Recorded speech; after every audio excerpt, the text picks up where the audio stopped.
అదే RTV app వార్తల్ని క్షణాల్లో చదివే అవకాశం ఉంటుంది. ఒక న్యూస్ పేపర్, ఒక టెలివిజన్ ఛానల్ మీ చేతుల్లో ఎప్పుడూ ఉంటాయి.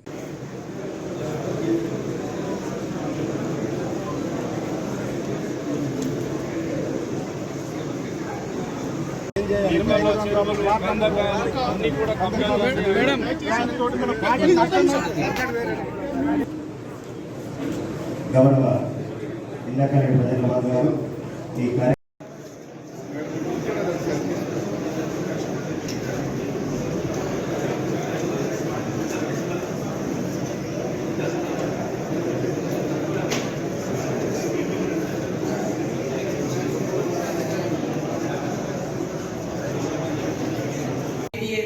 ఖుష్బు గారు ఇతర అధికారులందరికీ మరి వివిధ జిల్లాల నుంచి 4 జిల్లాల నుంచి వివిధ శాఖలకు బాధ్యత వహిస్తున్నటువంటి మీ అందరికీ కూడా పేరు పేరున హృదయపూర్వక ఈ సమావేశానికి స్వాగతం పలుకుతా ఉన్నాను. మీడియా సోదరులకు కూడా ముఖ్యంగా ఇప్పుడు వచ్చింది మనందరికీ ఎండాకాలం, కొద్దిగా డ్రై ఉండడంతో మంచినీటి సమస్య ఉంది.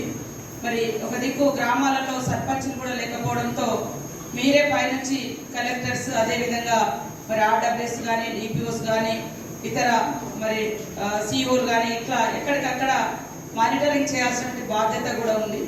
దానికి తోడు ఇప్పుడు మనకు 2 months రేపు ఎలక్షన్ కోడ్ కూడా వస్తుంది.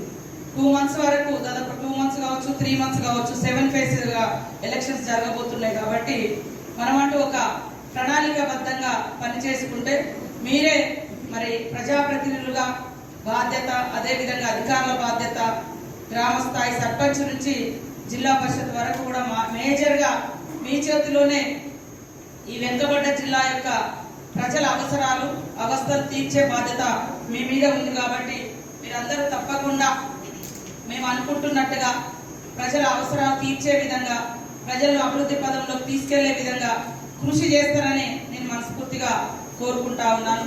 ముఖ్యంగా ఒక దిశానిర్దేశం అనుకున్నప్పుడు మీరు చిన్నతనంలో చదువుకున్నప్పుడు రకరకాల లక్ష్యాలను ఏర్పాటు చేసుకొని చదువుకొని ఈ స్థాయిలోకి వచ్చారు, మీ గోల్స్ రీచ్ అయ్యారు, మీ యొక్క టార్గెట్లు రీచ్ అయ్యారు.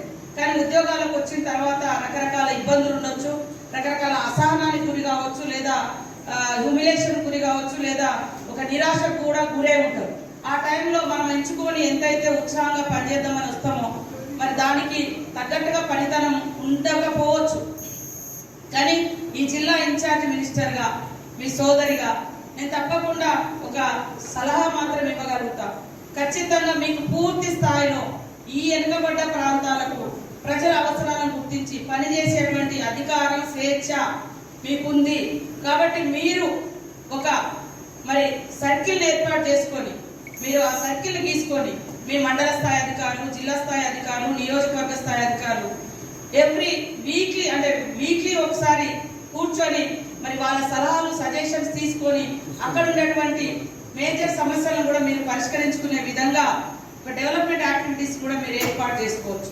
పైనుంచి బడ్జెట్ రావాలి, జీవోలు రావాలి, అప్పుడే ఈ మేజర్ సమస్య పరిష్కారం అవుతుందని కాకుండా మీరు కన్న కళలను నెరవేర్చుకోవాలంటే మీరు పనిచేసే ప్రదేశాలలో మరి అభివృద్ధికరమైనటువంటి వాతావరణం ఉండాలి. ప్రజలందరూ కూడా మీ పరిపాలనలో, మీ డిపార్ట్మెంట్ ద్వారా వారికి ఎలాంటి ఇబ్బందులు లేకుండా సంతోషించే విధంగా మీరు కార్యాచరణ రూపొందించుకోవాల్సిన అవసరం ఉంటుంది. కాబట్టి మనము చిన్నగా స్టార్ట్ అయినా ప్రాక్టికల్ అనేది ఈజియెస్ట్గా ఉంటుంది.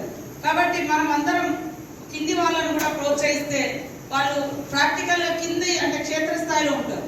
ఎక్కడ ఏం జరుగుతుందో అనేది మీకు ఎప్పటికప్పుడు వివరించే రకంగా వాళ్ళతో మీకు యాక్సెస్ ఉండాలి. ఆ సత్సంబంధాలు ఉంటే మరి నష్టం అనేది పెద్దగా జరగక ముందే, లేదా ప్రజలకు ఇబ్బంది జరగక ముందే మీరు నష్టాన్ని పూడ్చే విధంగా పనిచేయగలుగుతారు.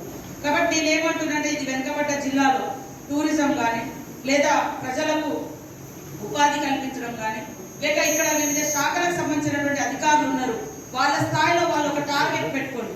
ఈ మండలంలో ఈసారి ఈ 3 months నేను ఇది చేస్తా, లేదా ఈ జిల్లాకి ఈ 1 year నేను ఉమెన్ ఎంపవర్మెంట్ చేస్తా, లేదా యూత్ ను అవేర్నెస్ ఇస్తాం, లేదా యూత్ కు స్పెషల్ గా మీరు ఒక దత్తత లాగానో ఒక శాఖను ఒక సెక్షన్ ఆఫ్ పీపుల్ ను దత్తత లాగానో తీసుకొని మీరు చేస్తే అద్భుతాలు సృష్టించగలుగుతారు. ఇంత పెద్ద జిల్లా. మరిన్ని వీడియోస్ కోసం ఛానల్ ని సబ్స్క్రైబ్ చేయండి, లేటెస్ట్ అప్డేట్స్ కోసం వాట్సాప్ ఛానల్ ని ఫాలో చేయండి, అండ్ లింక్ డిస్క్రిప్షన్ లో ఉంది.